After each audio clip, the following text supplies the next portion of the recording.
नमस्ते बच्चों, class 10th के बच्चों के लिए यह वीडियो होने वाला है और इस वीडियो में हम लोग चर्चा करने वाले हैं जो हम आपको प्रोवाइड करवाए थे यूनिक मॉडल सेट 1 गणित का, उस पर चर्चा करने वाले हैं। ठीक है, इस मॉडल सेट में आपको दिखा होगा 100 ऑब्जेक्टिव प्रश्न था, 30 गो लघु उत्तरीय प्रश्न था और 5 नंबर वाला प्रश्न दीर्घ उत्तरीय प्रश्न जो था वो 8 था। जो जो बोर्ड लेवल का पैटर्न है अपना और बोर्ड लेवल का सारा सवाल इसमें हम प्रोवाइड करवाए थे। जो बच्चा इस पीडीएफ तक नहीं पहुंच पाया है, आप एप्लीकेशन डाउनलोड कीजिए यूनिक क्लासेज मोर नाम का प्ले स्टोर से, और वहां से फ्री ऑफ कॉस्ट आप इस पीडीएफ को प्राप्त कर सकते हैं और फिर प्रश्नों को देख सकते हैं और फिर उसके सॉल्यूशन वीडियो की जो कि आपके सामने आज प्रस्तुत हो रहा है, इससे आप सहायता ले सकते हैं। जो भी सवाल आपका नहीं बना हो या सही गलत देखने के लिए कि भाई कितना सही हुआ नहीं सही हुआ, उस पर आ सकते हैं। पहला 50 ऑब्जेक्टिव पे हम इस वीडियो में चर्चा करने वाले हैं इस मॉडल सेट का।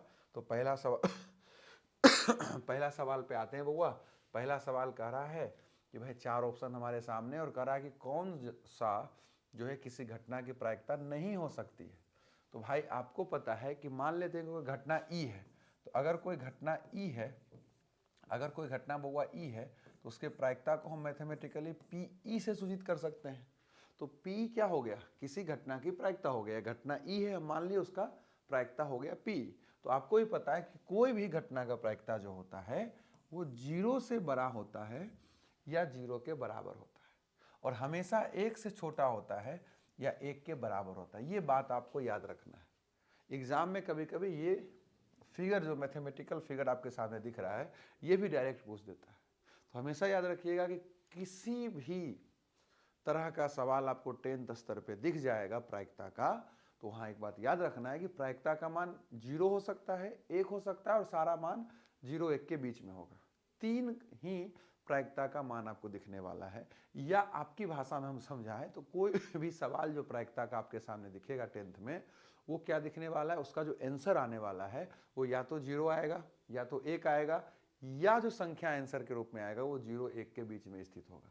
3 आंसर ही आएगा। ठीक है, प्रायिकता का न्यूनतम मान 0 होता है, यह भी सवाल परीक्षा बहुत बार पूछा जा चुका है। प्रायिकता का अधिकतम मान 1 होता है, इसको भी याद रखिएगा। और 0 1 के बीच का भी सारा मान प्रायिकता का मान हो सकता है। तो इस फिगर को आप याद रखिएगा। यानी हम क्या समझाना चाह रहे हैं कि प्रायिकता का मान जो 0 1 के बीच में स्थित है वो हो सकता है, अन्यथा नहीं होगा। तो देखिए ये 0 1 के बीच में स्थित है तो हो सकता है। हमसे क्या पूछ रहा है, कौन नहीं होगा? तो जो 0 और 1 के बीच में स्थित होगा वो प्रायिकता का मान होगा। तो ये ऑप्शन तो अपना सही है। देखो ये क्या है, 0 से बड़ा है, ये लिखा हुआ है 2.5।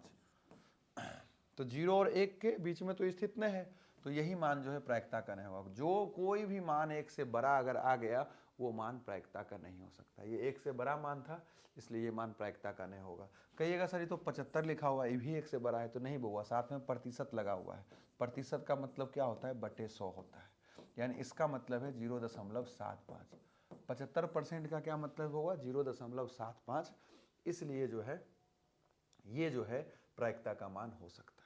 अगर इसको आप ध्यान से देखिएगा तो लिखा हुआ है 5/4.0, यानी ये 0.8 लिखा हुआ है और 0.8 भी क्या है, 0 और 1 के बीच में स्थित।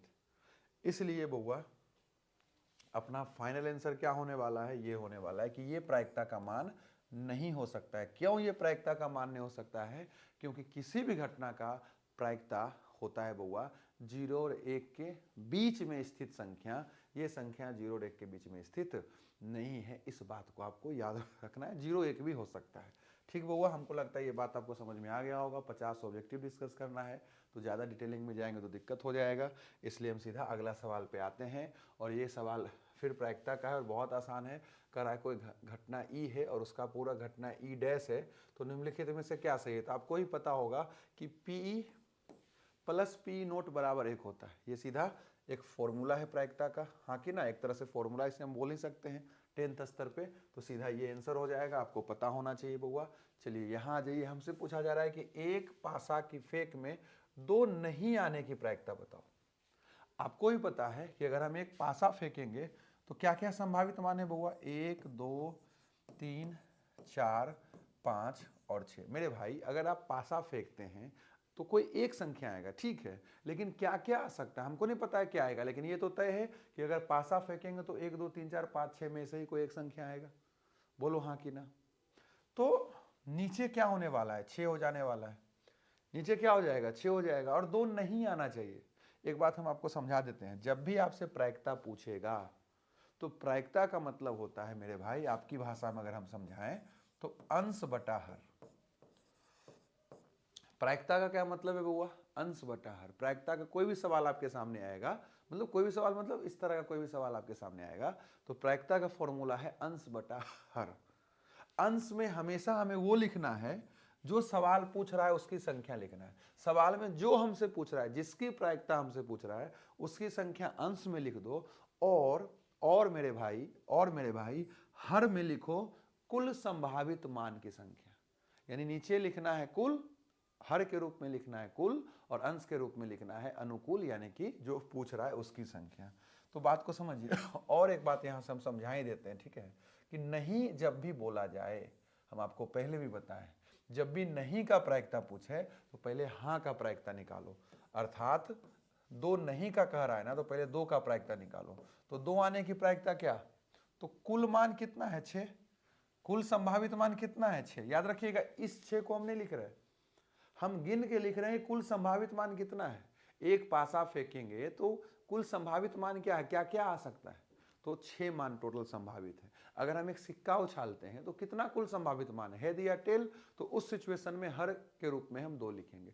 अगर एक ताश की गड्डी की बात करें, ताश से जुड़ा हुआ सवाल प्रायिकता में आ जाएगा, तो हर के रूप में 52 होगा, क्योंकि ताश के एक गड्डी में 52 पत्ता आपको देखने को मिल जाएगा। उस तर्ज पे हम 6 लिख रहे हैं, तो 6 आ गया, और 2 को वो है, एक वो है, तो 1/6, इन्हें कि 2/6 लिख दीजिएगा कि 2 का प्रायिकता 2/6 है, या 3 का प्रायिकता 3/6 है, ऐसा नहीं होता है बुआ। 1/6 मतलब 1/6। हमें बस संख्या गिनना होता है। 2 की प्रायिकता, तो 2 को वो है पूरा, कुल संभावित मान में 2 कितना बार आ रहा है, बस एक बार यहाँ पे आ रहा है, इसलिए 1/6 हो जाएगा। ठीक है, तो 2 आने की प्रायिकता 1/6, तो 2 नहीं आने की प्रायिकता, 2 नहीं आने की प्रायिकता, तो हमेशा क्या होता है, उसको घटा दिया जाता है 1 से, जो कि आप ध्यान समझिएगा 5/6 आ जाएगा। यही तो भी हम आपको समझा रहे थे कि किसी घटना की प्रायिकता P, तो उसके पूरा घटना की नहीं प्रायिकता क्या हो जाएगा, P' बराबर 1 होता है। तो यहाँ PE का मतलब क्या है, हाँ का प्रायिकता, तो इसका प्रायिकता कितना है, 1/6। हमको नहीं पता है कि नहीं का प्रायिकता क्या आएगा, हमको नहीं पता है कि नहीं का प्रायिकता क्या आएगा, ठीक है। तो इसको उधर देखो घटा देने, इसको उधर जब घटा देंगे तो P0 का प्रायिकता आ जाएगा। तो इसका क्या मतलब, किसी घटना की प्रायिकता और उसी घटना के नहीं की प्रायिकता, हाँ और नहीं, हाँ और नहीं बराबर 1 होता है अगर हम जोड़ेंगे तो, ठीक है। इसलिए आंसर क्या आएगा, 5/6 आ जाएगा। एक बार हम फिर आपको समझा देते हैं। 2 नहीं की प्रायिकता पूछ रहा था, तो पहले हम हाँ वाला प्रायिकता निकाल लिए, ठीक है। जब भी नहीं का प्रायिकता पूछेगा, पहले उसका हाँ का प्रायिकता निकाल के 1 से उसको घटा दीजिए, डायरेक्ट आप इतना समझ लीजिए।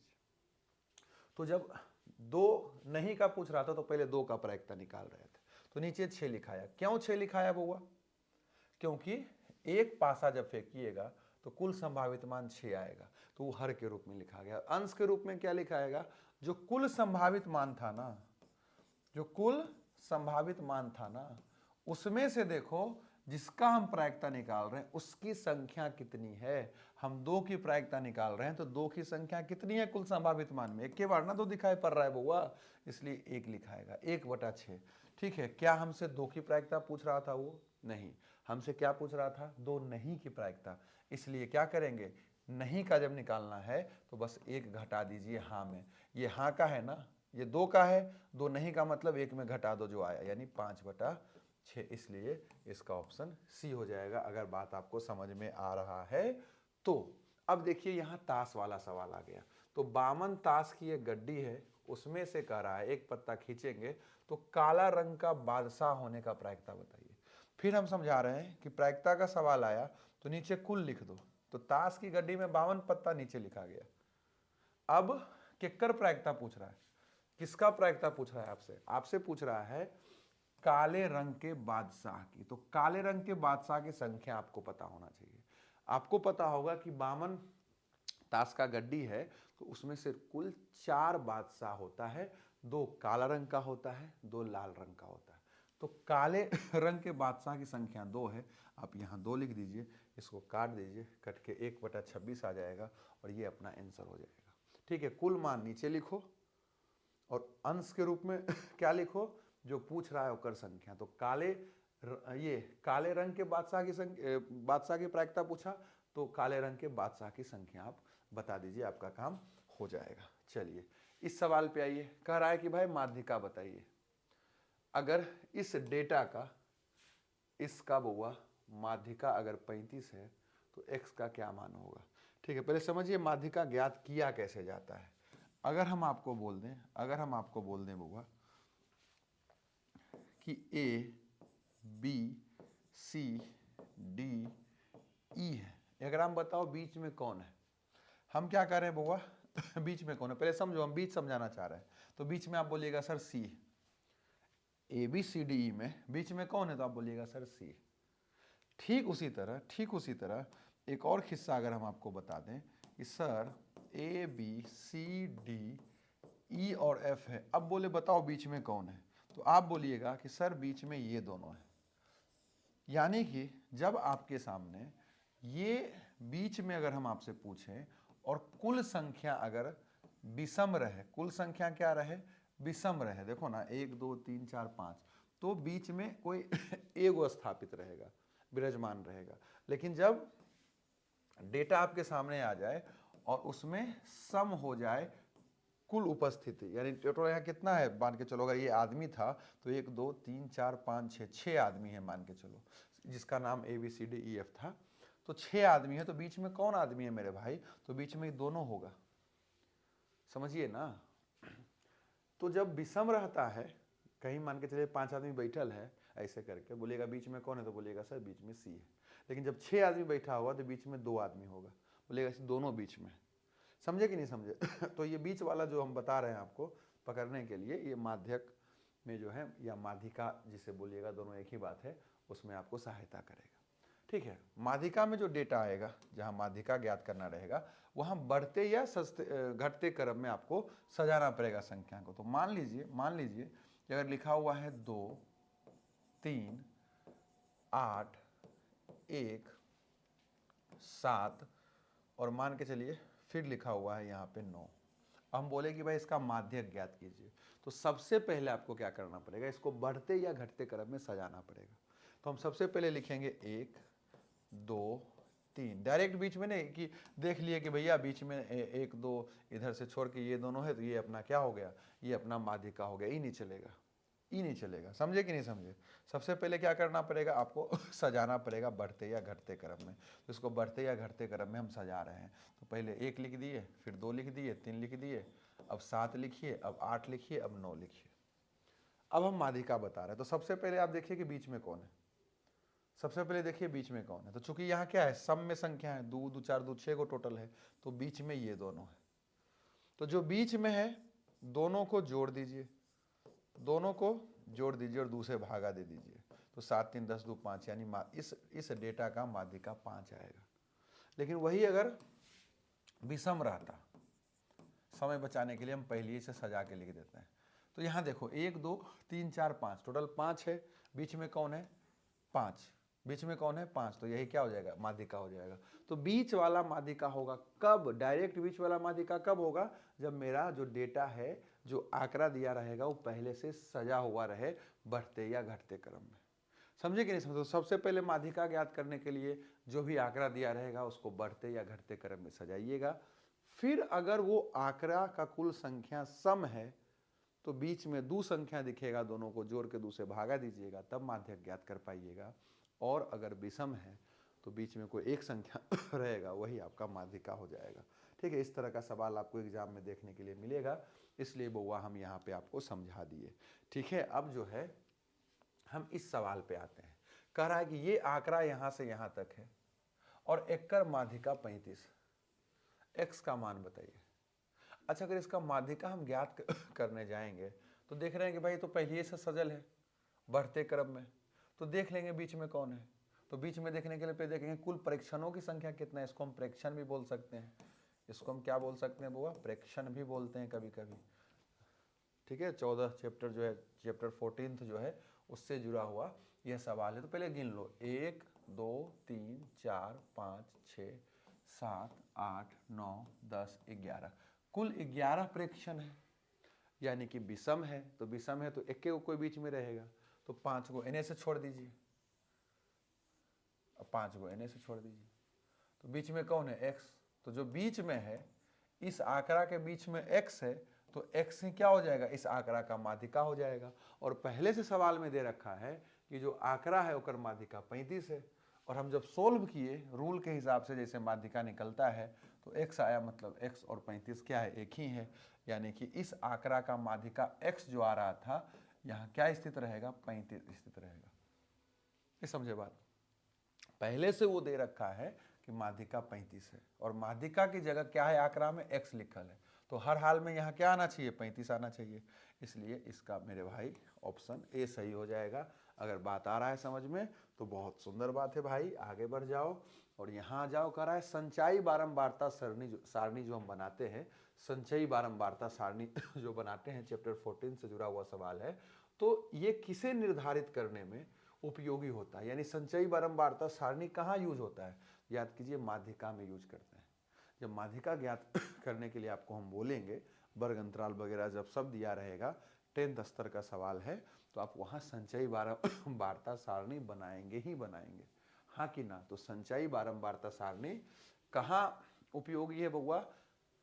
तो माध्यिका निर्धारण करने में उपयोगी होता है, इस बात को आप याद रखिएगा। अब आ जाइए बउआ इस सवाल में। इस सवाल में क्या कहा जा रहा है कि माध्यक, माध्यिका और बहुलक में कौन सा संबंध सही है?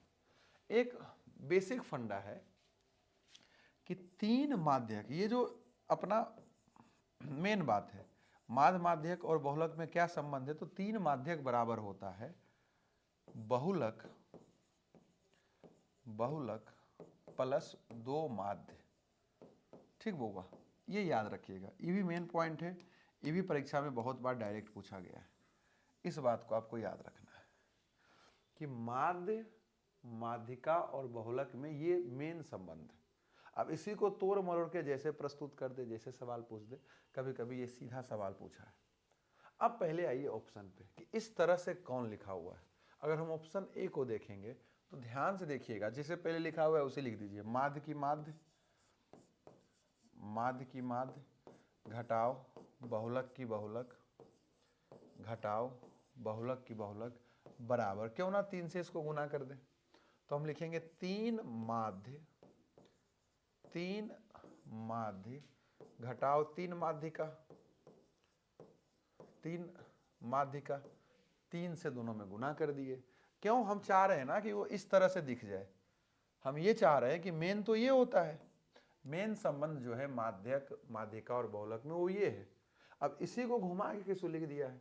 तो हम ये देखना चाहते हैं, हम ये देखना चाहते हैं कि आखिर वो बात कहाँ लिखा हुआ है, किस ऑप्शन में लिखा हुआ है। तो देखो 3 माध्यक अकेला है, प्लस में है, तो ये माइनस में इसको इधर भेज दीजिए तो प्लस हो जाएगा। 3 माध्यिका क्या हो जाएगा बउआ? 3 माध्यिका, ठीक है, माइनस में तो इधर आके प्लस हो गया बउआ। ठीक है, एक सेकेंड, इधर आके क्या हो गया बउआ? प्लस हो गया। ठीक है, और बराबर, और बराबर 3 माध्यक, माध्य तो इधर ही है, ध्यान समझना, 3 माध्य तो इधर ही है। जब ई भाई साहब को इधर भेजिएगा तो ये प्लस में तो इधर जाके क्या हो जाएगा? माइनस हो जाएगा। और बउआ ई माइनस में इधर जाके प्लस हो जाएगा बहुलक। ध्यान समझिए हम जो करना चाह रहे हैं। ठीक है, अरे बोलो हाँ कि ना। तो अब इसको और व्यवस्थित करके लिखना चाहेंगे तो 3 माध्यिका, 3 माध्यिका बराबर 3 में 1 घट जाएगा तो 2 हो जाएगा। ठीक बउआ, 3 माध्य घटाओ 1 माध्य हो जाएगा 2 माध्य, प्लस बहुलक, प्लस बहुलक। संयोग देखिए, जो एक्चुअल संबंध होता है माध्य, माध्यक और बहुलक में वो ये होता है, और पहला ऑप्शन ही वही है, बस घुमा के लिखल था, इसलिए आप ऑप्शन ए को ही अपना सही आंसर बोलेंगे। ठीक बउआ, घुमा फिरा के कैसे भी सवाल में पूछ देगा। ठीक है, ध्यान से समझ लो, अगर नहीं समझ में आ रहा तो हम फिर समझाने का प्रयास करते हैं। माध्य घटाओ बहुलक बराबर 3 माध्य घटाओ माध्यिका जो दिया गया था, उसको अगर ढंग से देखिएगा तो यही लिखा हुआ था, यही हम समझाने का प्रयास किया। ऑप्शन ए इसका सही जवाब हो जाएगा। चलिए इस सवाल को देखिए, कह रहा है इस सवाल में कह रहा है बउआ कि निम्नलिखित में एक टेबल जो दिया गया उसी को वितरण यहाँ बोला जा रहा है कि बहुलक वर्ग कौन है। तो आपको पता है कि जो अधिकतम बारंबारता रखता है, तो अधिकतम बारंबारता कहाँ दिख रहा है, 15, 20, 45 ये सब बारंबारता है। तो सबसे अधिक बारंबारता यहाँ पे है, तो यही अपना बहुलक वर्ग कहला जाता है। यानी 20 से 30 अपना बहुलक वर्ग है। ऑप्शन भी बहुत आसान सवाल है बउआ। चलिए आगे बढ़ जाते हैं और इस सवाल को देखते हैं। कहा जा रहा है कि ये एक आंकड़ा दिया गया और इसका माध्य 18 है। इसका माध्य क्या है, 18 है, तो x का मान ज्ञात कीजिए। आपको भी पता है कि माध्य ज्ञात करने के लिए जब भी हमें दिया रहेगा तो हम सबको जोड़ देते हैं, यानी कि x + 2, एक प्रेक्षण, सबको प्रेक्षण बोलते हैं, ये दूसरा प्रेक्षण है, इसको भी जोड़ो, औसत की तरह करते हैं बेसिकली। फिर इसको जोड़िए और फिर इसको जोड़िए, ठीक है, जितना था सबको जोड़ दिए और इसको भाग करेंगे। किससे भाग करेंगे, तो जितना प्रेक्षण है उससे भाग करते हैं। कुल कितना प्रेक्षण है, एक, ये पूरा एक है, ये पूरा क्या है, 2, 3 और 4, यानी कि 4 से हम भाग करेंगे। तो इस आंकड़ा को जोड़कर 4 से भाग कर रहे हैं, क्यों, क्योंकि कुल 4 प्रेक्षण है, जितना प्रेक्षण होता है उतना से भाग देना होता है, 4 फिक्स नहीं, गिन कर देना होता है। लेकिन इसको हम इतना कर रहे हैं तो ये क्या किए, हम माध्य निकालने का प्रयास किए और माध्य पहले से क्या दे रखा है बउआ, 18, तो इसको सीधा 18 के बराबर कर दो। क्योंकि किसी भी आंकड़ा का माध्य ऐसे ही निकलता है, इसका वो पहले से ही 18 निकाल रखा है, तो 18 कैसे लाया होगा, इसी प्रोसेस से लाया होगा कि जो प्रेक्षण है सबको जोड़ा होगा, जितना प्रेक्षण है उससे भाग दिया होगा। तो हम कर दिए। x वाले को जोड़िए, 5, 4, 9, 2, 11 और 1, 12, यानी 12x प्लस, संख्या को जोड़िए, 2 और 3, 5, 5, 10, 10, 2, 12, यानी 12/4 बराबर 18। अब दो चीज कर सकते हैं, या तो सीधा इसको इधर भेजकर गुना कर दीजिए, या अभी क्या कीजिए, इससे क्या कीजिए, 4 कॉमन ले लीजिए। जब इससे 4 कॉमन ले लीजिएगा बउआ, तो ये 3x क्या हो जाएगा, 3x प्लस 3 हो जाएगा, समझे कि नहीं समझे, और बटे 4 हो जाएगा 18। तो ये 4 4 कट जाएगा और 3x प्लस 3 बराबर आपको 18 देखने को मिलेगा। तो 3x बराबर आपको 15 देखने को मिलेगा, क्योंकि ये प्लस में था, उधर जाके माइनस हो गया तो घट गया, और x का वैल्यू बेसिकली 5 आ गया। तरीका और भी है बनाने का, अगर आप चाहेंगे तो सीधा क्या कर सकते हैं बउआ, अगर आप चाहेंगे तो सीधा इससे 12 कॉमन ले सकते थे, फिर भी काट सकते थे, आंसर आपका घुमा फिरा के वही आता। तो x का आंसर बेसिकली 5 आ गया है बउआ। अगर आपको बात समझ में आ रहा है तो बहुत अच्छा है, कहानी को आगे बढ़ाइए और इस सवाल को देखिए। कह रहा है कि बिंदु 15, 8 की मूल बिंदु से दूरी ज्ञात कीजिए। फॉर एग्जाम्पल एक दे दिया बिंदु x, y और इसे बोले कि मूल बिंदु से इसका दूरी ज्ञात कीजिए, तो सीधा फॉर्मूला होता है √x² + y²। 7वां चैप्टर दूरी सूत्र से जुड़ा हुआ ये फॉर्मूला है। तो जो बिंदु दिया रहेगा जिसका मूल बिंदु से बोल दे दूरी ज्ञात करने के लिए, तो मूल बिंदु छोड़ दो। हालांकि मूल बिंदु का निर्देशांक क्या होता है, 0,0। ये भी परीक्षा में पूछा जाता है कि मूल बिंदु का निर्देशांक आप ज्ञात कीजिए, ठीक है। तो मूल बिंदु का निर्देशांक होता है 0,0, ठीक है। तो मूल बिंदु से जब भी आपसे दूरी पूछेगा तो जो बिंदु दिया रहेगा ना उसका √, करके स्क्वायर कर दो। तो 15 का स्क्वायर कर दीजिए, क्या हो जाएगा, 225। 8 का स्क्वायर कर दीजिए, क्या हो जाएगा, 64। इसको जोड़ दीजिएगा तो 9, 8 और 2, 289 किसका है भैया, 17 का। तो ये अपना सही आंसर हो जाना चाहिए बुआ, बोलो हाँ कि ना। अब कह रहा है कि अगर y बराबर 2x घटाव 3 दिया गया है तो इसका आलेख किस बिंदु से होकर गुजरेगा। किसी भी समीकरण का जब आलेख बनेगा, ठीक है, तो आपको पता है कि ये क्या है, एक रैखिक समीकरण है, तो इसका आलेख एक सरल रेखा बनेगा। और आपको भी पता है कि एक रेखा पे बहुत सारा बिंदु स्थित होता है, ठीक है। तो इस रेखा का जो ग्राफ बना, मान लो इस रेखा का एक ग्राफ बन गया, एक सरल रेखा, इस पे स्थित हर एक बिंदु जितना बिंदु इस पे स्थित होगा ना, वो सब क्या होता है बउआ, इस रैखिक समीकरण का हल होता है। और आपको भी पता है बिंदु का मतलब क्या होता है, x, y। x, y। तो जब भी इस तरह का सवाल आपके सामने आ जाए ऑब्जेक्टिव में और बोले कि भैया इसका आलेख जब बनेगा तो किस बिंदु से गुजरेगा, मतलब इसका हल आपसे पूछ रहा है। क्या पूछ रहा है? इससे हल पूछ रहा है। हल क्या होता है? एक्स बाई का मान। तो जो ऑप्शन में दिया गया है एक्स बाई का ही तो मान है। पहला मान एक्स का होता है, दूसरा मान बाई का होता है। यहाँ रख के देख लीजिए कि भाई किसको संतुष्ट कर रहा है। किसी भी समीकरण का हल किसको बोलते हैं? जो दाएं पक्ष और बाएं पक्ष में वैल्यू रखें और दोनों को बराबर कर दे, हाँ कि ना। तो ध्यान रखिएगा कि जब भी आपसे पूछ रहा है कि भाई इस रैखिक समीकरण का आलेख किस बिंदु से होकर जाएगा, मतलब इस रैखिक समीकरण का आपसे हल पूछ रहा है। ठीक है, जब भी एक दो चर का रैखिक समीकरण रहेगा, एक युग्म ने एक ही समीकरण है ना दो चर का, तो भैया इसका हल जो होता है ना अपरिमित रूप से अनगिनत हल होता है, अपरिमित रूप से अनेक हल होता है। याद रखिएगा, जब एक समीकरण आएगा तो युग्म जब आ जाएगा, जो कि 10th में दिखता था, तो उसमें फिर तरह तरह का पैतरा है, वो तुलना करते हैं हम लोग A1 A2 B1 B2 और C1 C2 के अनुपातों का तुलना करके फिर तय करते हैं कि उसके बीच संबंध क्या था। उसके आधार पर अद्वितीय हल या अनगिनत हल या कोई हल नहीं मिलता है। लेकिन अगर युग्म नहीं दिया रहेगा, केवल एक दो चर का आपको समीकरण दिख जाएगा, तो उसका अपरिमित रूप से अनेक हल होता है। ठीक है, वो हम डिटेल में नहीं जाएंगे, बस इतना याद रखिए, क्योंकि ईवी परीक्षा में एक बार पूछा गया था कि भाई कि कितना हल होता है, तो आपको याद रखना है अनगिनत हल होता है। खैर, अब हमको इसका हल पता लगाना है, तो ऑप्शन तो दिया गया है, ऑप्शन ही रख के देख लीजिए। ये क्या बोल रहा है? एक्स का मान भी 2 है और बाई का भी मान 2 है, तो रख दो यहाँ। तो बाई का मान 2 बराबर 2 गुने 2 घटाव 3। तो देखो ये 2 आया, आई देखिए 4 घटाव 3 1 आ गया, बराबर है क्या? नहीं, यानी ऑप्शन नहीं होगा, ये गलत है, ये इसका हल नहीं है, बराबर आना चाहिए था। अब यहाँ देखो ये क्या है, ये एक्स है और ये बाई है, तो बाई का मान 1 है, यहाँ रख दो, और एक्स का मान 4 है, तो 4 गुने 2 8 घटाव 3, ये 1 है तो ये 5 है, तो ये भी ऑप्शन गलत हो गया। ठीक वो इसी तरह से आप देख लीजिए। अब यहाँ 3 4 है, तो ये 4 है, बाई की जगह रख दीजिए, और 3 दूना 6 घटाव 3, तो 6 में 3 जाएगा 3, ये भी ऑप्शन गलत है। अब इस ऑप्शन पे आइएगा, 7 है, बाई की जगह लिख दीजिएगा, और 2 गुने 5 घटाव 3, क्योंकि एक्स का मान 5 है यहाँ पे। ठीक बहुआ, तो 7 बराबर 10 घटाव 3, अर्थात 7 बराबर 7, दोनों पक्ष बराबर हुआ क्या? इसलिए ये इस समीकरण का हल होगा। और सवाल की दृष्टिकोण से अगर बोलना चाहिएगा, तो ये क्या है ग्राफ पे एक बिंदु ही तो है, तो इसका जो ग्राफ बनेगा ना इस बिंदु से होकर जाएगा। ठीक बात, ऐसे ऑप्शन डी हो गया। एक्स अक्ष पर वह बिंदु जो बिंदु इतना और इतना से समदूरस्थ है।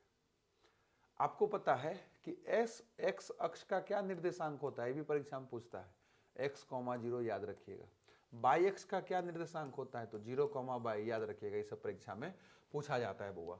तो एक्स अक्ष का अगर आपसे पूछ दे निर्देशांक, तो आप बोलिएगा x, 0। हालांकि इस सवाल में कह रहा है समदूरस्थ का क्या मतलब होता है, समान दूरी पर स्थित, समान दूरी पे स्थित।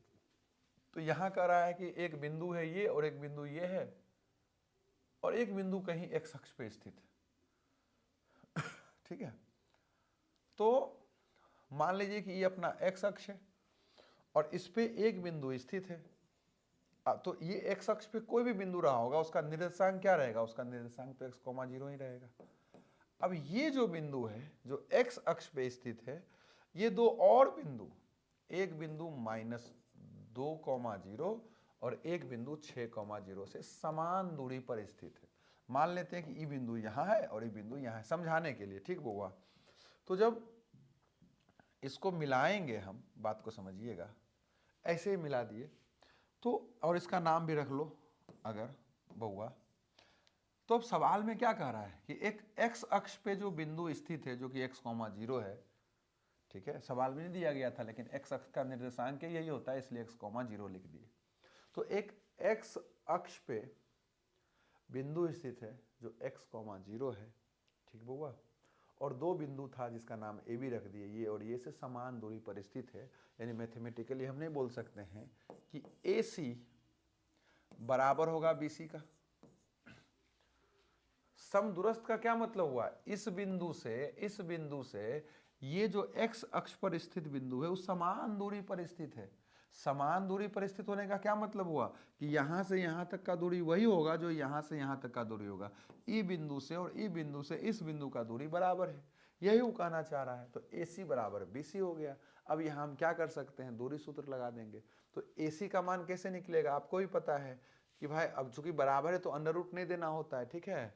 तो सीधा लिखिएगा x घटाव घटाव क्या हो जाएगा, +2 का होल स्क्वायर। ठीक बउआ, अंडर रूट भी आता है, जानबूझकर नहीं दे रहा। और फिर जीरो में जीरो घटाइएगा, कुछ औचित्य है नहीं तो इसको इतने रहने देते हैं, बराबर BC में हम क्या करने वाले हैं, BC में हम लोग जो है फिर से x घटाव 6 का होल स्क्वायर कर देंगे। देखो ध्यान से, AC जब निकाल रहे थे तो C में A को घटाए, ठीक है। तो जब BC निकाल रहे हैं आप तो फिर से क्या कर सकते हैं, वही को घटा सकते हैं, यानी कि x घटाव 6 का होल स्क्वायर कर दीजिएगा और 0 0 घट कर तो 0 ही हो जाएगा। मतलब दूरी सूत्र आपको पता होना चाहिए, ठीक है, गुस्सा नहीं करना है। यहाँ पे इसको सोल्व करके देखते हैं क्या आता है। तो आपको ये चीज़ भी पता होना चाहिए कि दोनों तरफ वर्ग है तो कैंसिल आउट हो जाएगा। तो x + 2 बराबर होगा x घटाव 6। तो x नहीं, यहाँ 6 घटाव x होगा। एक सेकेंड रुक जाओ, फिर से हम समझा देते हैं, वही तो हमें लग रहा था। इसको ऐसे समझाते हैं, ठीक है, ये ज़्यादा बेहतर होगा। x, 0 है एक बिंदु, और एक बिंदु है -2, 0 और एक बिंदु है 6, 0। अब सवाल में कह रहा है कि ये बिंदु जो है इसका नाम रख दो ABC। तो सवाल में कह रहा है कि ई बिंदु जो है इससे और इससे समान दूरी पर स्थित है। तो जब समान दूरी पर, समझाने के लिए बस एक हम रफ डायग्राम आपके सामने बनाए हैं, ठीक बउआ। तो अगर समान दूरी पर स्थित होगा तो हम क्या बोलने वाले हैं कि AB बराबर BC है। AB बराबर BC है तो हम क्या करते हैं, x2 घटाव x1। तो x2 अपना x से घटाव x1 जो कि पहले से -2 था, इसलिए x + 2 का क्या हो गया, होल स्क्वायर हो गया। लेकिन जब इधर आइएगा BC का दूरी निकालिएगा, हालांकि 0 0 भी घटाना होता है, बाई 2 घटाव बाई 1, चूंकि वो क्या है, 0 है। बाई 2 घटाव बाई 1 कीजिएगा AB के केस में तो वो तो 0 ही आ जाएगा, इसलिए उसको हम जानबूझकर नहीं लिखे।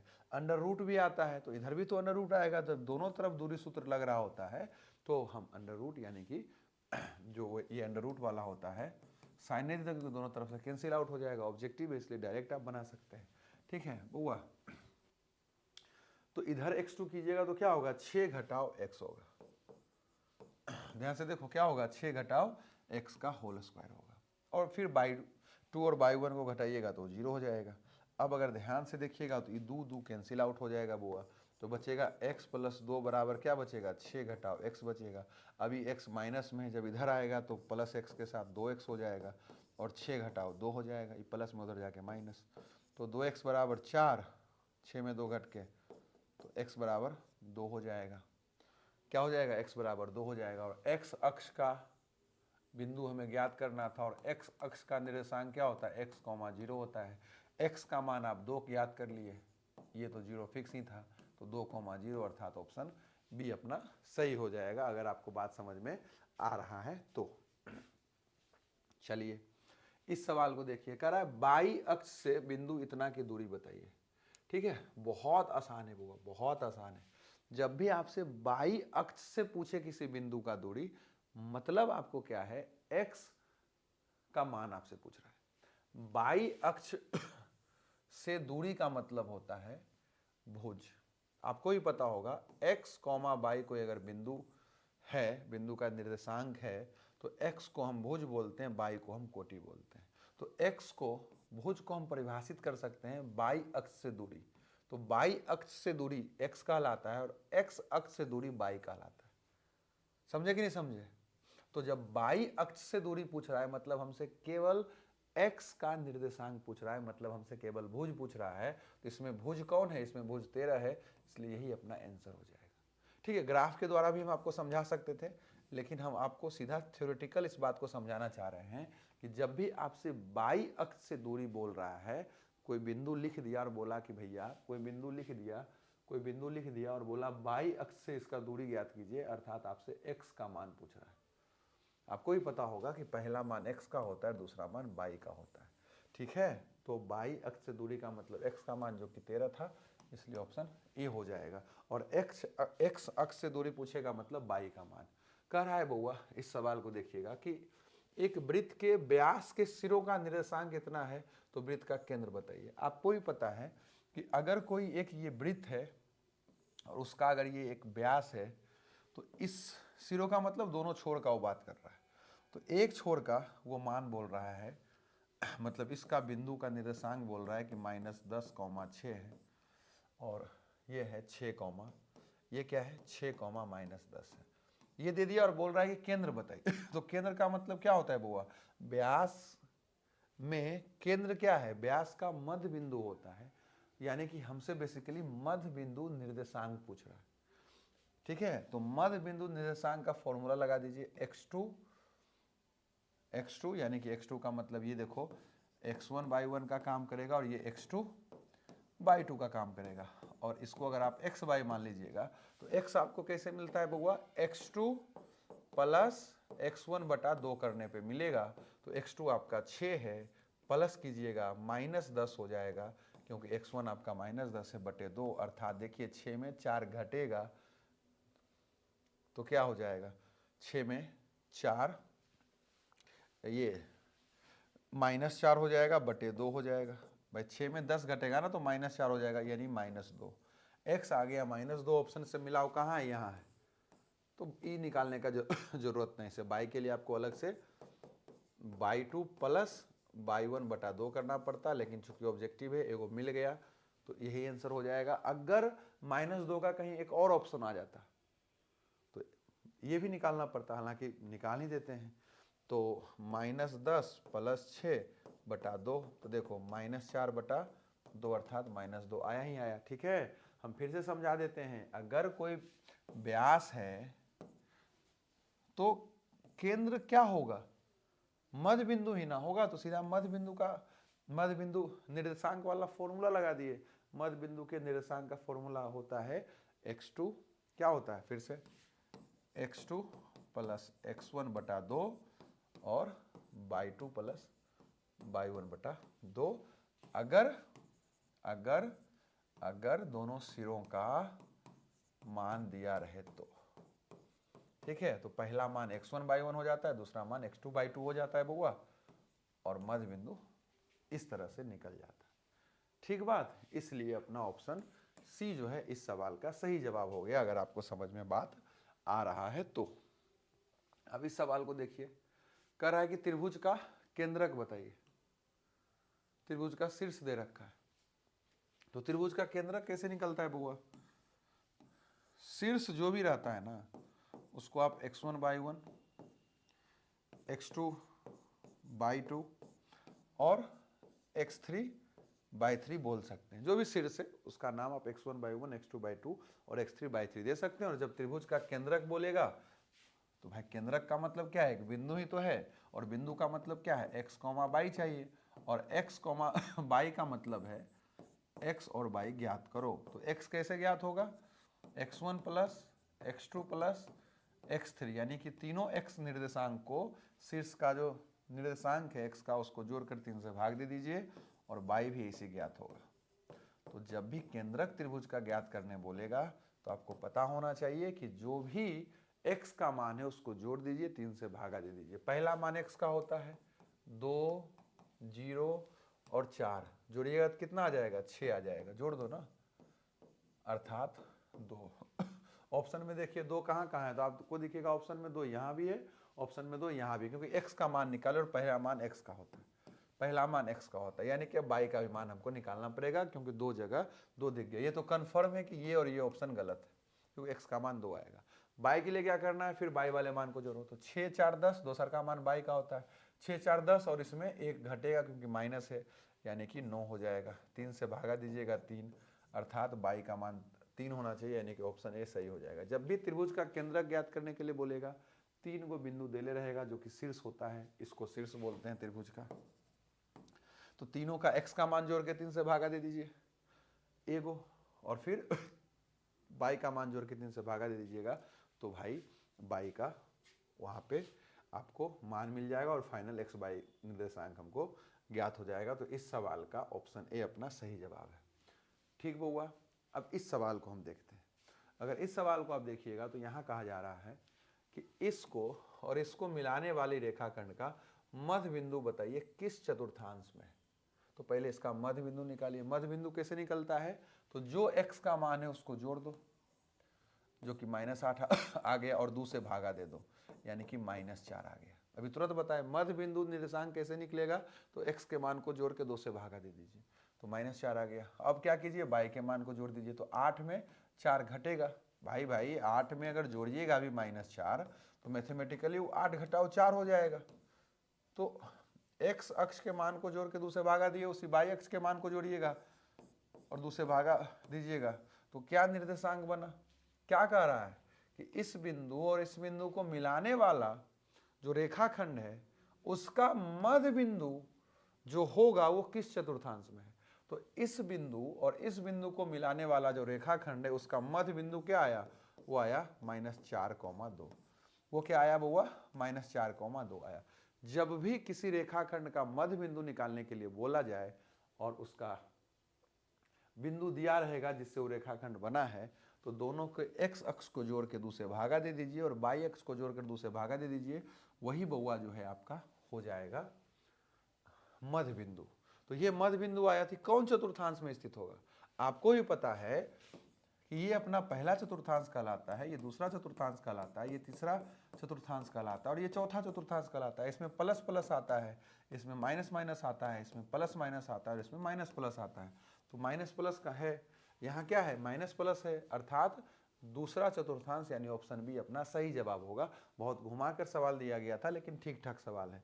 तो इस सवाल का आंसर होगा ऑप्शन बी हो जाने वाला है। बोलिए हाँ कि ना। चलिए अगला सवाल देखते हैं और देखिए अगला सवाल में क्या है बउआ। अगला सवाल में कह रहा है कि एक बिंदु P है, Q है, R है और एक त्रिभुज PQR का निर्माण करता है, यानी कि PQR एक त्रिभुज जिसका शीर्ष दिया गया है और हमें कह रहा है कि PQR त्रिभुज का क्षेत्रफल ज्ञात कीजिए। जब शीर्ष दिया होता है तो आपको ही पता है कि एक जो फॉर्मूला होता है, ठीक है, एक टर्म है आपको पता होगा 23, 31, 12। इसके आधार पे हम लोग कर देते हैं। क्या होता है 1/2 x1 और यहाँ से लिखाता है y2 घटाओ y3। ठीक है, हालांकि इसका एक यहाँ 0 0 है, यहाँ भी 0 है, यहाँ भी 0 है। इसका एक शॉर्टकट तरीका भी है बउआ, लेकिन उसको सिखाने के लिए एक समय चाहिए, मतलब तुरंत हो जाएगा, लेकिन एक जो पारंपरिक तरीका है जो धर्रा से हम बनाते आ रहे हैं उसी तरह से बना लेते हैं, क्योंकि सब्जेक्टिव में भी अगर ये सवाल आ जाएगा तो वो ट्रिक तो ऑब्जेक्टिव में ना काम देगा, सब्जेक्टिव में तो काम देगा नहीं। इसलिए ऐसा बना रहे हैं कि सब्जेक्टिव में भी आपको फायदा हो जाए अगर इस तरह से हम आदत बना के रखें तो 1/2 x1 इतना प्लस ऐसे हम ट्रिक भी बता देंगे, चिंता नहीं करना है। y3 घटाओ y1, ये हम फॉर्मूला फिलहाल लिख रहे हैं, x3 और 12 और क्या है बउआ 12, तो 12 लिखिए।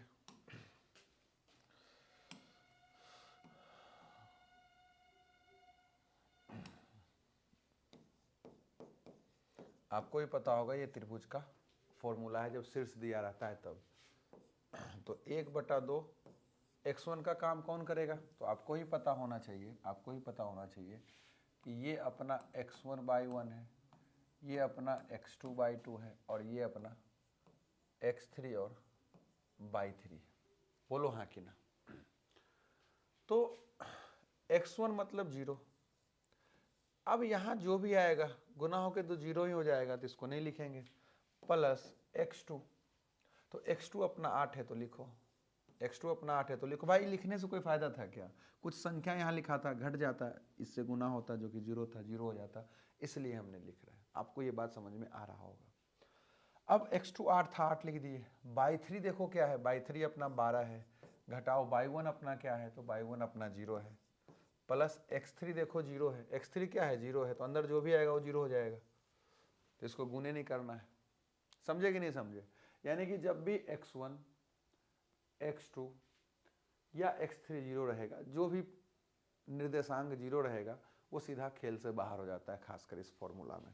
यानी कि 1/2 ये खत्म हो गया, ये खत्म हो गया, और 12 घटाओ 0 का मतलब क्या, 12 गुने 8 कर दीजिए, तो 12 गुने 8 कितना होता है, 96 होता है। इसको काट कर क्या कर देगा, 48 कर देगा, इसलिए 48 अपना आंसर हो जाएगा। इसे वर्ग मात्रक होना चाहिए, ऑप्शन में जैसे दे रखा है वही आंसर हो जाएगा। बुआ सिंपल सा फॉर्मूला लगा त्रिभुज का क्षेत्रफल वाला, उसके आधार पे ही बन गया। अगर आपको समझ में आ रहा होगा तो बहुत अच्छी बात है। कह रहा है कि किसी त्रिभुज के शीर्ष बिंदुओं के निर्देशांक अगर इतना दिए गए हैं, ठीक है, ठीक बुआ, तो त्रिभुज की परिमिति बताना है। ओहो देखो बढ़िया सवाल है। कह रहा है कि एक शीर्ष 0,6 है, दूसरा शीर्ष 0,0 है, तीसरा शीर्ष 8,0 है। त्रिभुज का परिमिति बताइए। तो त्रिभुज का परिमाप या परिमिति निकालने का मतलब क्या होता है, तीनों भुजा को जोड़ दीजिए, यानी कि आप तीनों भुजा का मान ज्ञात कीजिए।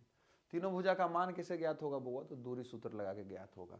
तो अगर इसका नाम हम ए, बी और सी रखना चाहते हैं, तो अगर आप ए बी ज्ञात करना चाहते हैं, ध्यान से समझिएगा, अगर हमें ए बी मतलब ज्ञात तो हमको तीनों भुजा करना है, ए बी भी करना है, ए सी भी करना है और बी सी भी करना है, और फिर जो तीनों भुजा का मान आएगा उसको जोड़ देंगे, वही त्रिभुज का परिमाप हो जाएगा। क्योंकि आपको ही पता है कि त्रिभुज का परिमाप का मतलब क्या होता है, भुजाओं का योगफल। एक त्रिभुज में 3 भुजा होता है, तीनों भुजा को आपको जोड़ना पड़ेगा, तो यहाँ भुजा ज्ञात करना पड़ेगा, यानी कि हमको ए बी ज्ञात करना है। तो ए बी का मतलब क्या हो गया, मूल बिंदु से इस बिंदु का दूरी, क्योंकि ये 0 0 है, तो मूल बिंदु से दूरी का मतलब क्या हो गया, स्क्वायर कर दो, 0 का स्क्वायर प्लस 6 का स्क्वायर, अर्थात ये क्या है 36, 36 का मतलब क्या है 6, ये 6 आ गया, 6 इकाई 6 मात्रक जो बोल लीजिए।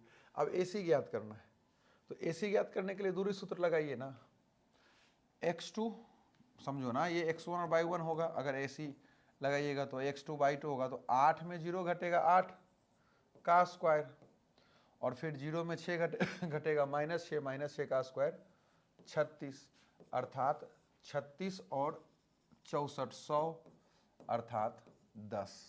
और BC का मतलब क्या हो गया, फिर मूल बिंदु से इसका दूरी, यानी सीधा ही हो जाएगा 64। ध्यान से देखो, जब भी मूल बिंदु से दूरी ज्ञात करना रहेगा किसी भी बिंदु का, तो सीधा x² बाई स्क्वायर कर देते हैं। तो ये तो मूल बिंदु हो गया, तो ये x बाय का काम करेगा, तो x² बाई स्क्वायर कीजिएगा तो 64 ना आएगा, क्योंकि 8,0 है, तो 64 का मतलब 8 हो जाएगा। जोड़ दीजिए, 10 6 16 और 16 8 24, यानी कि इस शीर्ष वाले त्रिभुज का परिमाप 24 होने वाला है।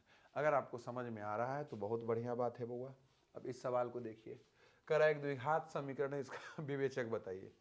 द्विघात समीकरण का विवेचक क्या होता है, b² - 4ac होता है, बोलो हाँ कि ना। यहाँ b का काम कौन कर रहा है, 4, 4 का स्क्वायर कीजिए 16, 4 की 4 गुने a का काम कौन कर रहा है 1, और c का काम कौन कर रहा है, तो c का काम बुआ कर रहा है b, कंफ्यूज नहीं होना है।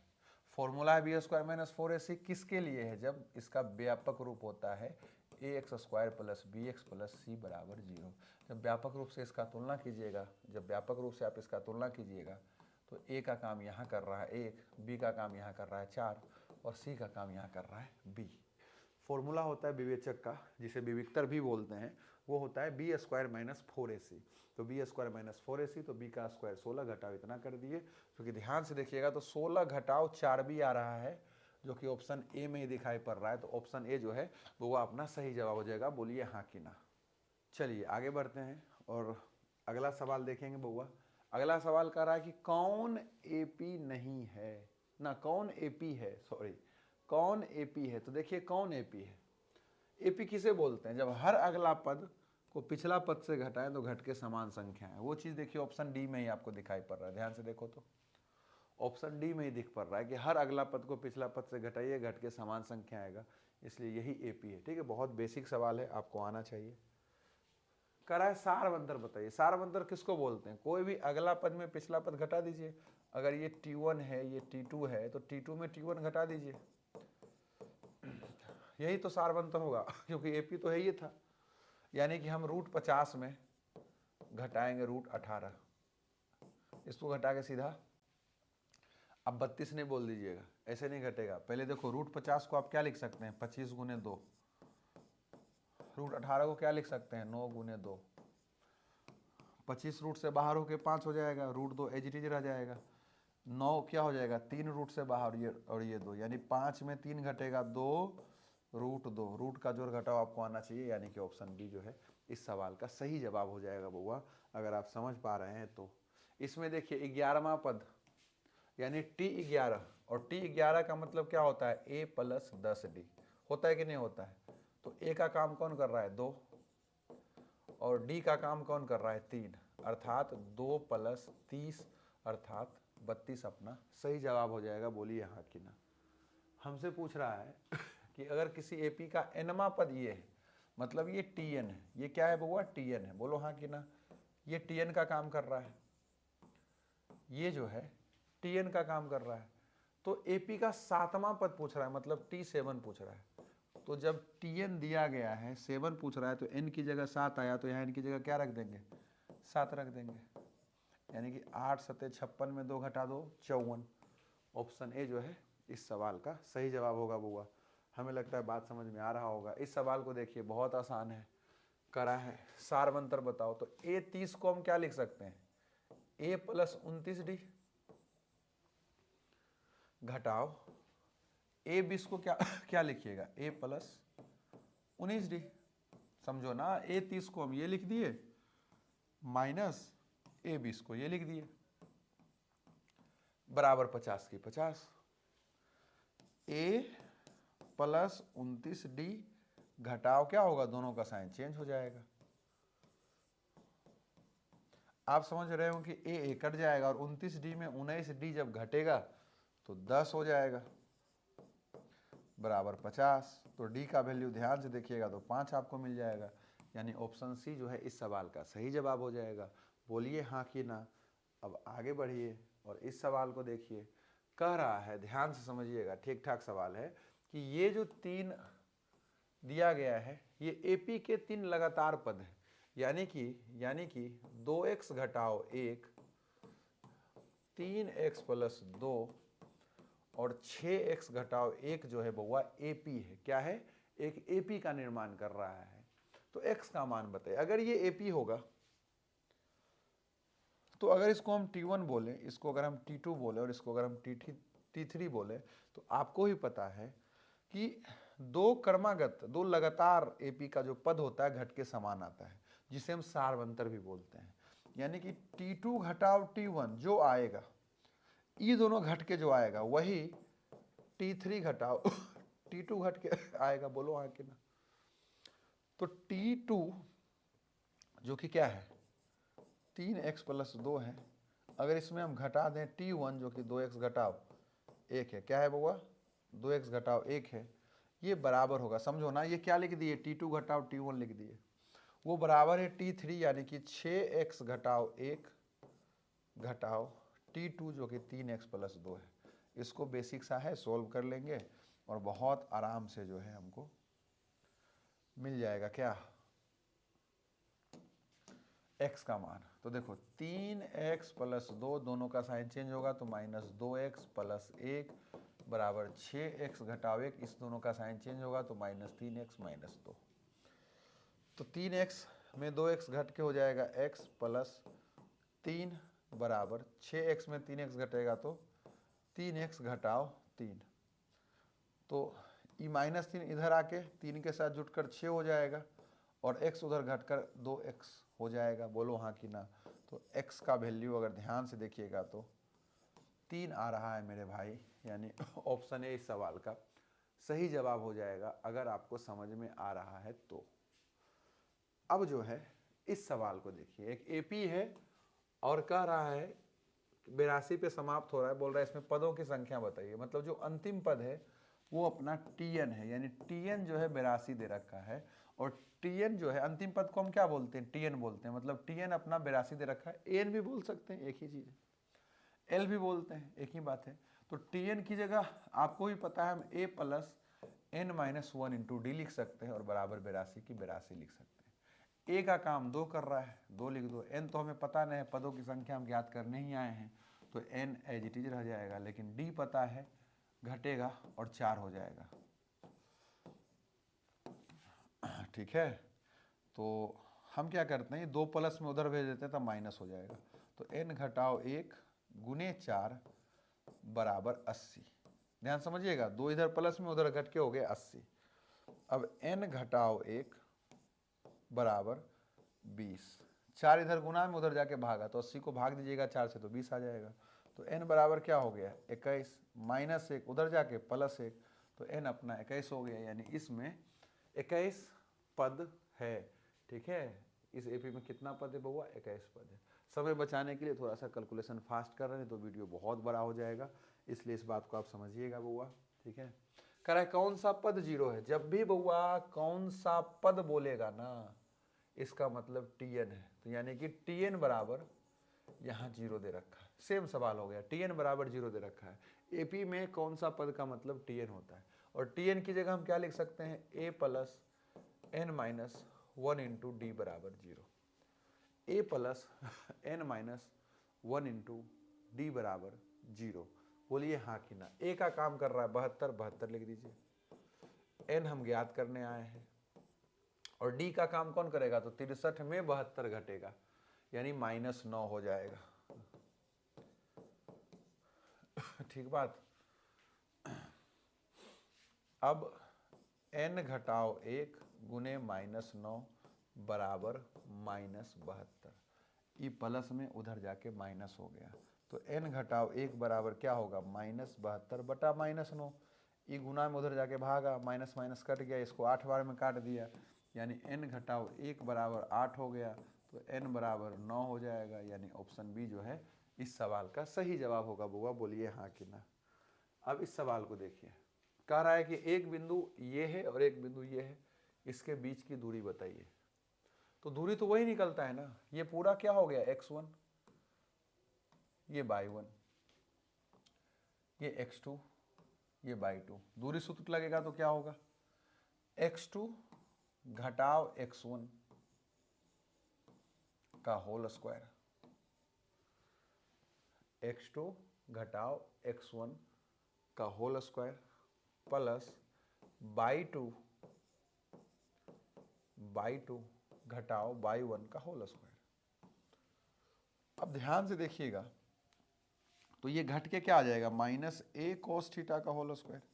ये घटेगा तो यही तो दिखेगा, और इसको घटाइए बेसिकली 0 से घटाइएगा तो वही आ जाएगा, इसलिए ऐसा दिखेगा।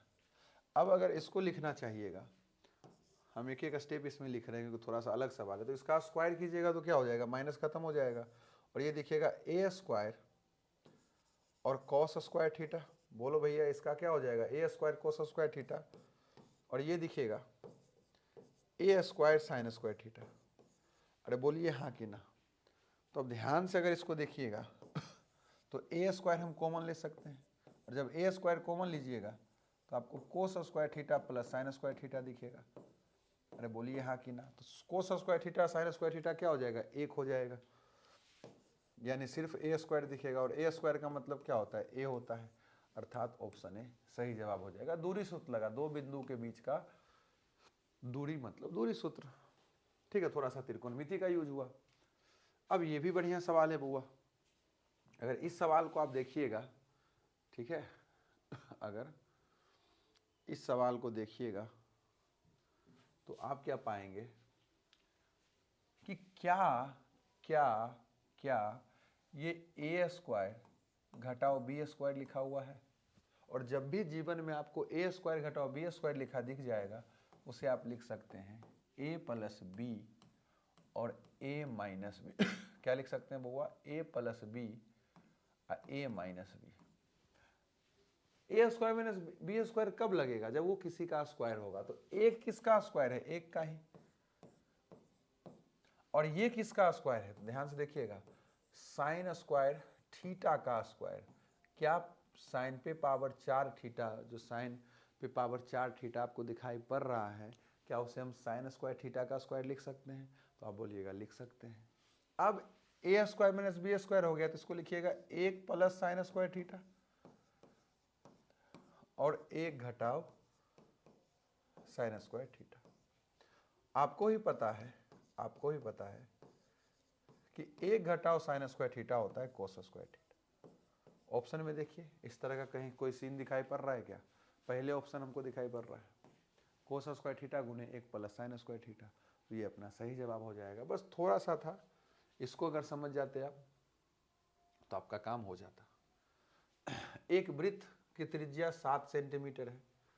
एक वृत्त बना लीजिए, बाहर एक कोई बिंदु P है और P से स्पर्श रेखा PT बना है, ठीक है। PT की लंबाई 24 है। किसी बाह्य बिंदु P से एक स्पर्श रेखा खींचे हैं PT, स्पर्श रेखा खींचे हैं PT, और बाह्य बिंदु P से बाहर एक बिंदु P था, उससे एक स्पर्श रेखा जो PT खींचे हैं लंबाई 24 है, यानी इसका लंबाई 24 दे दिया गया है। और केंद्र अगर ये रहा होगा तो त्रिज्या तो दे ही रखा है, कितना 7 सेंटीमीटर, ठीक है, साथ ही केवल लिख देते हैं। तो O का जो केंद्र है, इसका नाम O रखा है, O वृत्त का अगर केंद्र है तो OP का लंबाई पूछ रहा है आपसे। क्या पूछ रहा है बउआ? OP का लंबाई पूछ रहा है। तो प्रमेय 10.1 से आपको पता होगा कि स्पर्श बिंदु केंद्र को जब टच करता है तो वहाँ 90 डिग्री का कोण बनता है। यानी कि बेसिकली बस एक ये 90 डिग्री का त्रिभुज बन गया OPT, जहाँ ये 24 है और ये 7 है, तो हम पाइथागोरस प्रमेय लगाएंगे तो हमें इस भुजा का मान मिल जाएगा।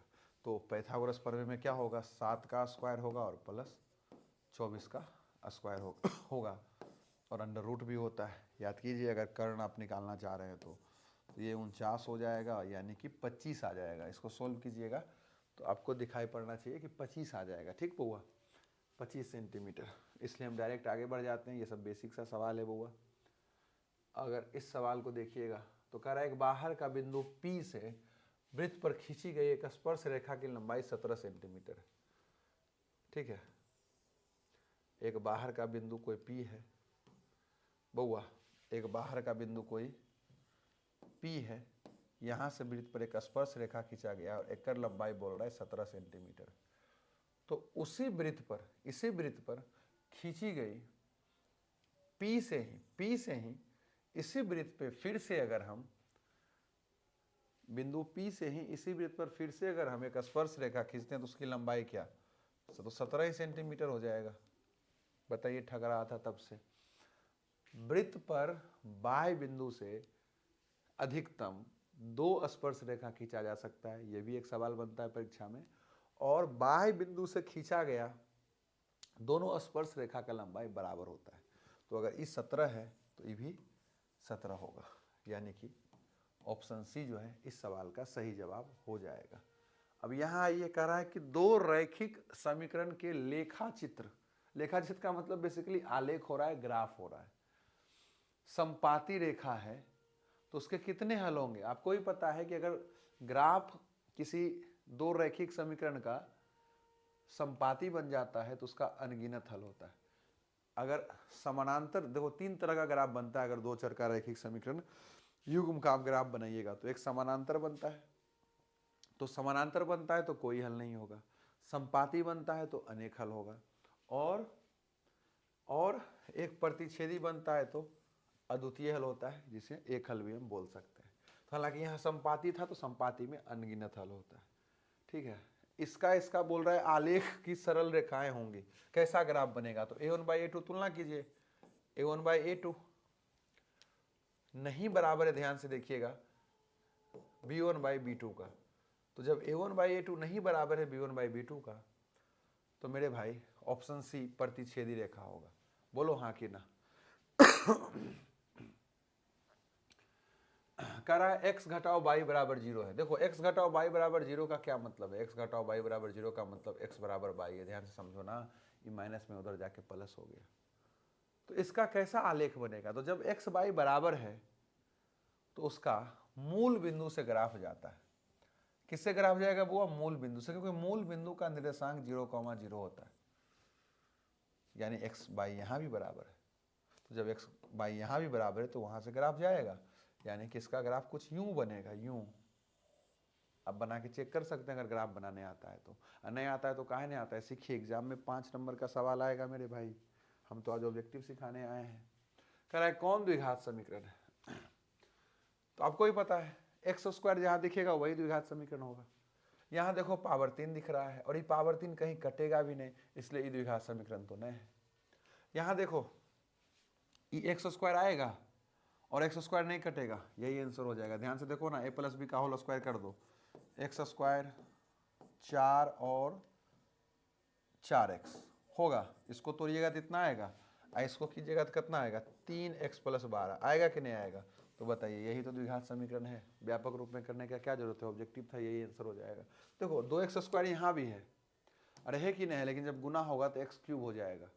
यहाँ x² है लेकिन नीचे में जब इसको सोल्व कीजिएगा तो यहाँ भी x² से अधिक वाला पावर भी आपको दिखाई पड़ सकता है। तो यही अपना ऑप्शन बी जो है सही जवाब हो जाएगा। सोल्व करके आप देख सकते हैं, हम अपना भर बता भी दिए। एक मूल इसका जो है 3 है, क्या है -3 है, पी का मान बताइए। तो भाई मेरे अगर -3 इसका मूल है तो यहाँ अगर हम -3 रखेंगे x की जगह तो 0 के बराबर हो जाएगा। मूल इसी को तो बोलते हैं। तो -3 का स्क्वायर कर दीजिए, -3 का x जहाँ है वहाँ -3 रखो, मूल का यही मतलब होता है, प्लस p की p फिर -3 और यहाँ -3 पहले से ही है और बराबर 0 का 0। समीकरण के मान को 0 के बराबर रखा गया है, वो मूल ही उसको 0 बनाता है। तो मूल दे ही रखा है -3। भाई ये द्विघात समीकरण है तो इसका 2 मूल होगा, एक मूल -3 है तो रख दिए। देखिए ये कितना हो जाएगा, 9 दूनी 18 घटाओ 3p घटाओ 3 बराबर 0। तो 18 में 3 जाएगा 15 घटाओ 3p बराबर 0, तो 15 बराबर 3p, तो p बराबर ध्यान से देखिए 5 आ जाएगा। ठीक है, करा के किस मान के लिए इस द्विघात समीकरण के ठीक है, द्विघात समीकरण मतलब बराबर 0 रहा होगा, छूट गया है, के मूल वास्तविक और समान है। आपको भी पता है जिस द्विघात समीकरण का मूल वास्तविक और समान होता है मतलब उसका विवेचक जो कि b² - 4ac है वो 0 के बराबर होता है। तो b² - 4ac कर लो, b का काम कौन कर रहा है, जो x के साथ होता है, यानी 3k का स्क्वायर घटाओ 4 गुने a का काम कर रहा है 9 और c है मेरे भाई 4, c मेरे भाई क्या है 4 है बराबर 0। तो ये हो जाएगा 9k का स्क्वायर घटाओ 9 चौक 36 और 36 चौक कितना होता है 36 चौक 36 4 हो जाएगा, 6 चौक 24, हाथ में 2 4 तिया 12 2 14 यानी 144। ठीक है, तो k का मान क्या आएगा अब देख सकते हैं। कुछ गड़बड़ नहीं हुआ मेरे भाई, नहीं गड़बड़ हुआ। तो k² बराबर, या 9 भी रहने देते हैं, बराबर 144, ये माइनस में था उधर जाके प्लस हो गया, तो k² बराबर 144/9 हो जाएगा। तो k² बराबर कट के कितना हो जाएगा 16 से 16, तो k का कितना मान आएगा ±4, वर्ग उधर जाके वर्गमूल। ऑप्शन ए अपना इस सवाल का सही जवाब हो जाएगा। बोलिए हाँ कि ना। ठीक है, जब भी बोले मूल वास्तविक और समान है इसका मतलब ये है बउआ कि विवेचक 0 के बराबर होगा, और जब विवेचक 0 के बराबर होगा तो k का मान भी आ जाएगा। कह रहा है कि अगर इसका अल्फा बीटा शून्यक है, ठीक है, मतलब मूल है, मूल शून्यक तो एक ही होता है एक तरह से, और अगर ये एक संबंध दिया गया है तो p का मान बताइए बउआ। अल्फा स्क्वायर और बीटा स्क्वायर का एक फॉर्मूला होता है, हम PDF में आपको दिए होंगे, अल्फा प्लस बीटा का क्या हो जाएगा होल स्क्वायर -2 अल्फा बीटा बराबर 5। बात को समझिएगा, इसका मतलब ये होता है तो लिख दिए बराबर 5 की 5। अल्फा प्लस बीटा का मतलब क्या होता है, अल्फा प्लस बीटा का मतलब होता है -b/a। क्या होता है बउआ, -b/a होता है। तो यहाँ से -b/a लिख लो, -b यानी कि -3p। ए का काम कौन कर रहा है, एक तो लिखाएगा नहीं, तो अल्फा प्लस बीटा अगर इसमें निकालिएगा तो -3p आएगा, तो अल्फा प्लस बीटा की जगह ये लिख दिया, और होल स्क्वायर का होल स्क्वायर घटाओ 2 गुने अल्फा इंटू बीटा मतलब c, और c आपका क्या है 2p का स्क्वायर, बट ए होता है सी, अल्फा इंटू बीटा c/a होता है, ए तो आपका एक है इसलिए इतना हो जाएगा बराबर 5 की 5।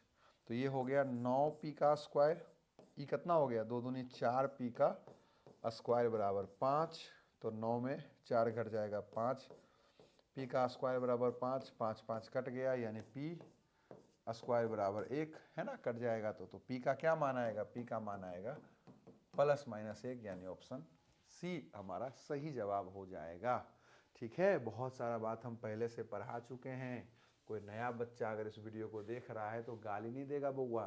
ठीक है, बहुत डिटेलिंग में हम सब बताएं, इसलिए थोड़ा सा 50 ऑब्जेक्टिव था। ठीक है, वीडियो बहुत लंबा हो जाता है, इसलिए थोड़ा सा फास्ट हम बात को बता रहे हैं। ठीक है, अब इसका मूल ज्ञात करना है, तो इसका मूल ज्ञात करना है मतलब x का मान ज्ञात करना है, तो x square P square x square बराबर क्यू का स्क्वायर लिख दो, ये माइनस में उधर जाके प्लस हो जाएगा।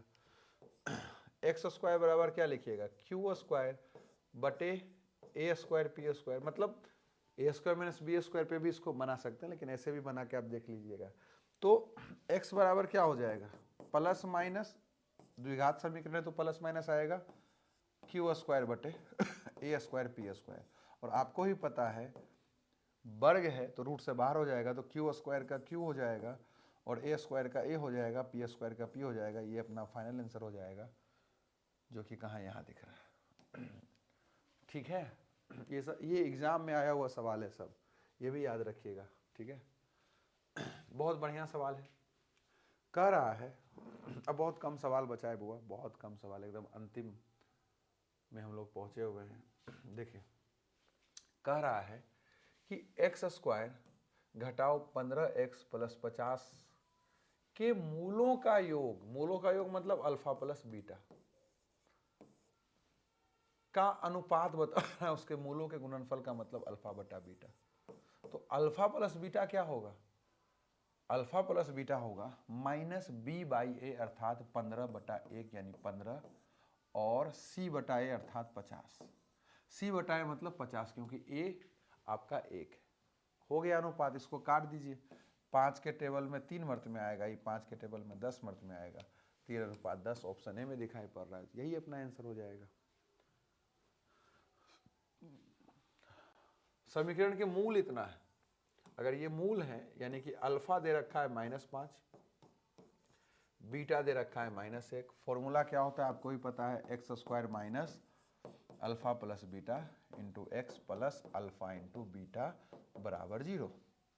तो एक्स स्क्वायर घटाओ अल्फा प्लस बीटा, ये मूल दे रखा है मतलब अल्फा बीटा था, इसको जोड़ दीजिएगा तो -6 आ जाएगा, तो यहाँ -6 लिख दीजिएगा, एक्स की एक्स प्लस इसको गुना करना पड़ेगा, अल्फा इंटू बीटा है तो गुना कर दीजिएगा, तो 5 और 1 दोनों माइनस में गुना होगा तो +5 हो जाएगा बराबर 0 की 0, यानी final answer x square plus 6x plus 5 बराबर 0 हो जाएगा। कहीं ऑप्शन में दिख रहा है क्या, plus plus plus plus option A में ही दिख रहा है, सब आंसर ऑप्शन ए में है नहीं जी। चलिए इस सवाल को देखिए, कह रहा है ये क्या है, तो भाई √81 का मतलब 9 है और हर में 2 है अर्थात परिमेय संख्या है। अरे बाबा, सब ऑप्शन यही है क्या। अब कह रहा है कि 192 के अभाज्य गुणनखंड में 2 का घात क्या है, तो 192 का अभाज्य गुणनखंड करके देख लो 2 का घात क्या आएगा, 2 से भाग दे दो, 9 मर्त में 18, 1 6 यानी 8 हो जाएगा क्या, नहीं 8 नहीं 6 हो जाएगा, 18 है तो 12 6, हाँ ठीक, 2 से लगाइएगा 48, 2 से लगाइएगा 24, 2 से लगाइएगा 12, 2 से लगाइएगा 6, 2 से लगाइएगा 3, तो को 2 आया बउआ, 1 2 3 4 5 6, तो 192 को आप क्या लिखिएगा, 192 को लिखिएगा 2 पे पावर 6 गुने 3 पे पावर 1, हमसे पूछ रहा है 2 का घातांक, 2 का घात जो कि 6 है, यानी केवल 6 आंसर हो जाएगा। बोलिए हाँ कि ना। इस सवाल पे आ जाइए, कह रहा है अगर विभाजन एल्गोरिथम जो अपना है, जिसे भाग एल्गोरिथम यहाँ लिखा गया है, वो इतना है, तो बताइए बी का मान क्या होगा। तो ए 72 दे रखा है तो यहाँ 72 लिख दीजिए बराबर, बी पूछ ही रहा है ऐसे रहने दो, क्यू का मान क्या दे रखा है, आर दे रखा है तो आर दे दो, बस वैल्यू पुट कर दीजिए ना, प्लस आर, आर क्या दे रखा है 0 तो 0 दे दो, यानी 72/8, क्योंकि देखो ना ये तो खत्म हो गया, ये गुना में इधर आके भागा हो गया, यानी 9, ऑप्शन ए अपना सही जवाब हो जाएगा। बोलिए जय हिंद जय भारत। सब ऑप्शन यही है, इसका भी आंसर ऑप्शन यही बोल दो। हालांकि देख लेते हैं, कह जिसका किसका दशमलव प्रसार शांत है। दशमलव प्रसार शांत उसी को होगा जिसका हर में केवल 2 और 5 दिखाई पड़े। इसके हर को देखिएगा तो केवल इसमें 2 और 3 दिखाई पड़ रहा है, तो ये अशांत है। इसके हर में जो है आपको केवल 2 और 5 दिखाई पड़ेगा, यही अपना आंसर हो जाएगा। इसका आभास गुणनखंड करके आप देख सकते हैं। यहाँ भी 3 दिखाई पड़ेगा, यहाँ 7 दिखाई पड़ेगा, तो शांत उसी का ना दशमलव प्रसार होता है इसमें केवल 2 और 5 दिखाई पड़ता है। बोलिए हाँ कि ना। अब इस सवाल को अगर आप देखिएगा, बस हो गया, 2-3 सवाल और है, खत्म हो जाएगा। तो कह रहा है कि यदि Q एक धनात्मक पूर्णांक है तो निम्नलिखित में से कौन सा धनात्मक विषम पूर्णांक होगा। आपको ही बताया कि धनात्मक विषम पूर्णांक होता है 2Q + 1, जहां Q कोई पूर्णांक होगा। समझे कि नहीं समझे? ये मेन फंडा है। तो यहां आपको ये देख लेना है कि 8 के रूप में दिया गया, तो देख लो ना कि कौन विषम है, कौन विषम है। देखो, अच्छा पूछ रहा है कौन विषम नहीं है, मतलब सम पूछ रहा है, तो देख लो कौन सम है। ये तो विषम है, 1 आ गया मतलब विषम है, यहाँ 3 आ गया मतलब विषम है, 7 आ गया मतलब विषम है, तो यही सम है, क्योंकि यहाँ 8 भी सम है और 4 भी सम है। जब दोनों पद सम है मतलब 2 से भाग लग जाएगा, 2 से भाग लग जाएगा मतलब ये विषम पूर्णांक में है, यानी इसका आंसर ऑप्शन बी हो जाएगा। ध्यान से समझ लीजिएगा, जब भी बोलेगा कि धनात्मक विषम पूर्णांक कौन है, तो हमेशा याद रखिएगा वो 2m + 1 के रूप का होता है। और आसान भाषा में आप समझना चाहते हैं तो एक ही नहीं, कोई भी विषम संख्या दिख जाएगा वो विषम संख्या का रूप होगा, ठीक है। और अगर दोनों पद सम संख्या दिख जाएगा तो सम संख्या का रूप होगा। तो यहाँ एगो विषम संख्या दिख गया मतलब विषम है, यहाँ दोनों सम है मतलब ये सम का रूप है, यहाँ एगो विषम दिख गया मतलब विषम का रूप है, यहाँ एगो विषम दिख गया मतलब सम होने के लिए क्या होगा, अगर सम का रूप होगा तो उसके होने के लिए बउआ दोनों संख्या जो दिख रहा है वो सम होना चाहिए, जैसे कि यहाँ दिख रहा था। लेकिन विषम होने के लिए एको अगर संख्या विषम दिख जाएगा तो विषम का रूप हो जाएगा। देखिए ना, यहाँ एको संख्या ना विषम के रूप में है, यानी विषम हो गया, ठीक है। यानी कि इसका ऑप्शन बी हो जाएगा, क्योंकि हमसे पूछ रहा है कौन विषम पूर्णांक नहीं है, ठीक है। कह रहा है 2 लगातार सम संख्या का मौसो क्या होता है। 2 लगातार सम संख्या का मौसो 2 होता है, याद रखिएगा, ठीक है। कह रहा एक परिमेय संख्या और एक अपरिमेय संख्या को जोड़िएगा तो क्या आएगा। एक परिमेय संख्या और एक अपरिमेय संख्या को जोड़ दिए तो एक अपरिमेय संख्या आ गया, यही अपना आंसर हो जाएगा। कह रहा है कि 2 संख्याओं का गुणनफल अगर इतना और इतना है तो इसका एलसीएम ज्ञात कीजिए, ठीक है। चलिए तो ज्ञात कर लेते हैं। आपको भी पता है कि अगर 2 संख्याओं का गुणनफल इतना है तो ये बराबर हो जाएगा एलसीएम गुने एचसीएफ के। किसके बराबर हो जाएगा, एलसीएम गुने एचसीएफ के। तो 8670 ये फॉर्मूला होता है पहला चैप्टर का। एलसीएम हमको नहीं पता है, वो तो ज्ञात ही करने आया है, लेकिन एचसीएफ तो पता है कि 17 है, तो 17 से इसको भाग दे दो। 17 से क्या करो बुआ, बस इसको भाग दे दो, अपना आंसर आ जाएगा। तो 8670 को सिर्फ 17 से हम भाग दे देंगे तो क्या आएगा, देख लेते हैं, एक सेकेंड। 8670 को भाग दे देना है 17 से, जो कि 510 आ गया, यानी 510 क्या हो जाएगा, अपना आंसर हो जाएगा बुआ। चलिए इस सवाल को देख लीजिए। करा कि निम्नलिखित में से कौन परिमेय संख्या है। परिमेय संख्या वही होगा जहां रूट नहीं होगा, रूट से हट जाए, ठीक है। तो ये कितना है, 100 है, 64 + 36 100, 100 का वर्गमूल 10, यही अपना आंसर हो गया। ऑप्शन ए सही जवाब है। आज का 50 ऑब्जेक्टिव खत्म हो गया बउआ। अगला दिन हम फिर 50 ऑब्जेक्टिव का सॉल्यूशन करवा देंगे मॉडल सेट 1 का। आज के लिए इतना ही, बहुत बहुत धन्यवाद। थक गए महाराज।